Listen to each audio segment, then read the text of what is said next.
Welcome to Audiobook Bay. I just finished Meditations by Marcus Aurelius, and honestly, it's wild that this book was written almost 2,000 years ago by a guy who literally had everything. He was emperor of Rome with absolute power, unlimited money, respect, authority. And yet what he cared about most was ruling his own mind, not ruling Rome. That's the whole book in one sentence. Takeaway 1, you can't control what happens to you. You can't control external events at all, but you completely control how you respond to them, and that's where all your actual power is. Marcus Aurelius was dealing with plague, war, betrayal, loss. He couldn't control any of that, but he could control how he thought about it. Here's how it works practically. Someone insults you, you don't control the insult, but you completely control whether you feel humiliated.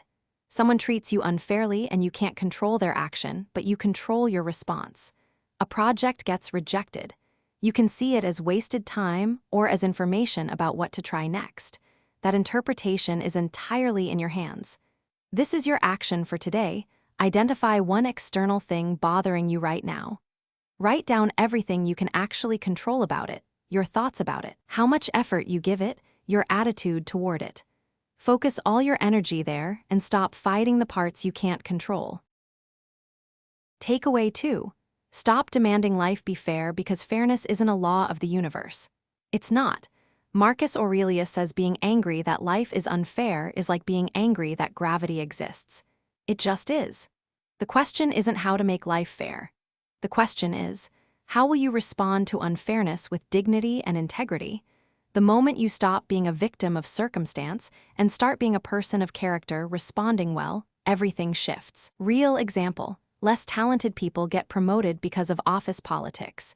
You can rage about it being unfair, you'd be right, or you can maintain your standards and do good work regardless of how the system operates. Here's your move. Name one situation that feels unfair. Stop expecting it to become fair. Ask yourself, how do I respond with dignity? What does my integrity demand of me?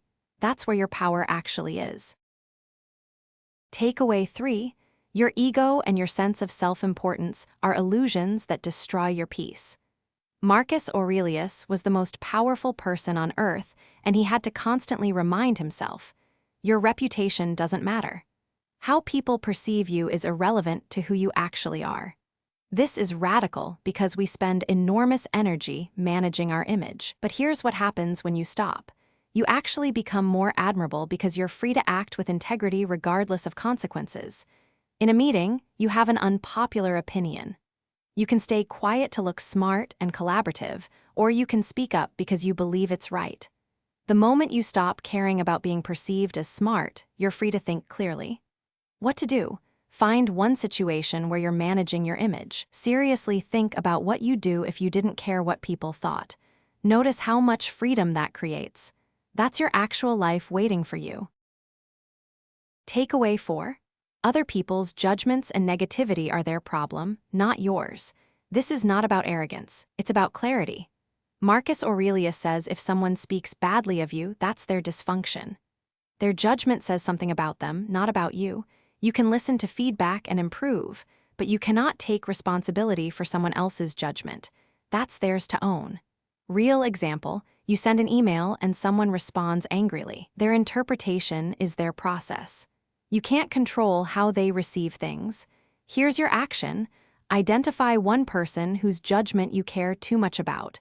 Make a conscious decision that their opinion is their responsibility, not yours. Feel how that lightens the load. Takeaway 5. This moment is literally all you have. Right now is the only thing that exists. The past is gone and the future hasn't happened. Marcus Aurelius keeps returning to this because most of your mental energy is spent anywhere but here. You regret something from yesterday or worry about something that might happen tomorrow, but you're not actually present right now. Life is happening now. The Stoics called this the eternal present. Think about what that means. If you're anxious about a presentation tomorrow, you're creating suffering by imagining tomorrow's event.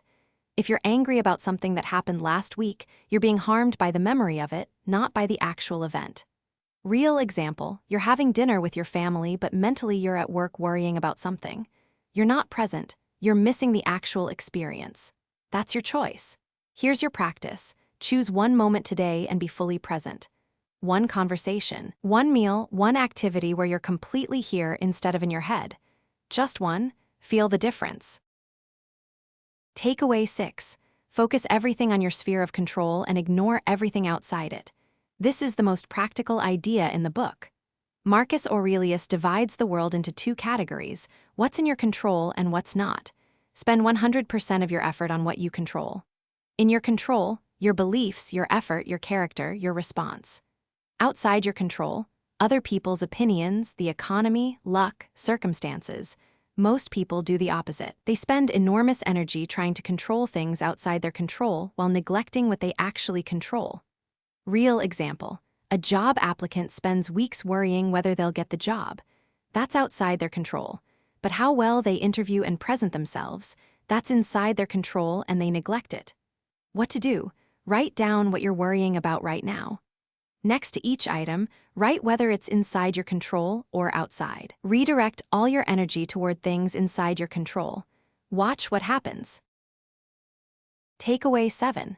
Treat others how you'd want to be treated, not because you'll get it back, but because it's your nature. This is radically different from transactional kindness. Marcus Aurelius reminds himself constantly, be kind, be honest, be fair, not because it'll come back around, but because that's the person you want to be. This is liberating because you're not dependent on what people return.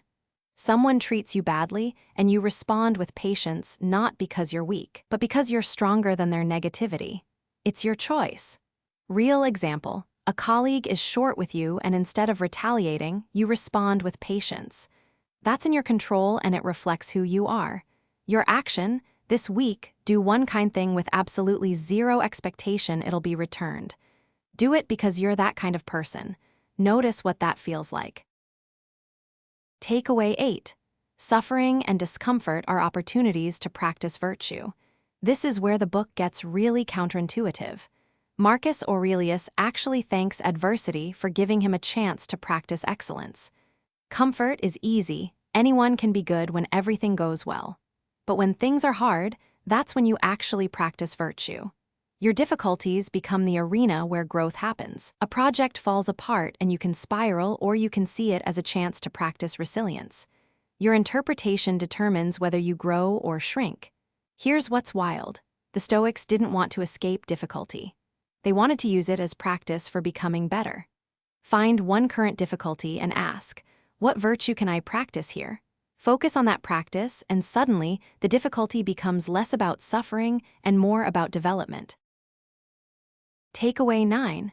You are part of something larger than yourself, and your duty is to serve that larger thing. Marcus Aurelius doesn't see himself as the center of the universe. He sees himself as part of humanity, part of something much larger than his ego. His duty is to serve the larger whole. This dissolves the selfishness question entirely. You're not living for your comfort or your reputation. You're functioning as part of a larger system, and your role is to do your part well.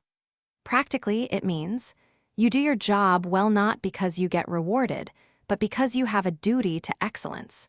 You treat people well because your role is to elevate people. You contribute to community because that's what it means to be human. Real example. An employee could do the bare minimum or see their role as part of something larger and try to do excellent work because they're serving the mission. One mindset leads to mediocrity. The other leads to satisfaction and growth. Your move: identify something larger than yourself you're part of.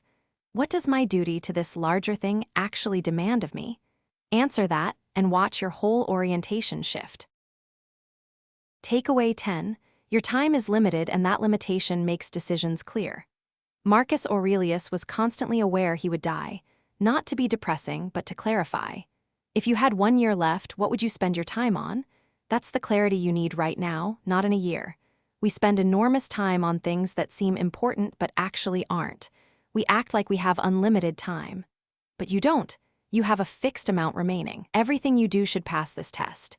Is this worth my limited time? Real example. One person takes a job for 2 years to build skills they need for what they actually want to do.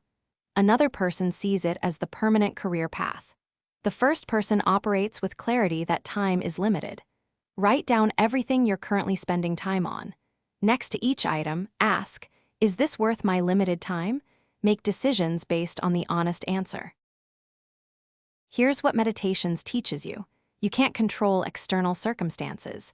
You control your response, and that's where all your power is. Your ego and reputation don't matter as much as you think they do. Other people's judgments are their problem. You have this moment and nothing else. Your time is limited, which makes your choices clear.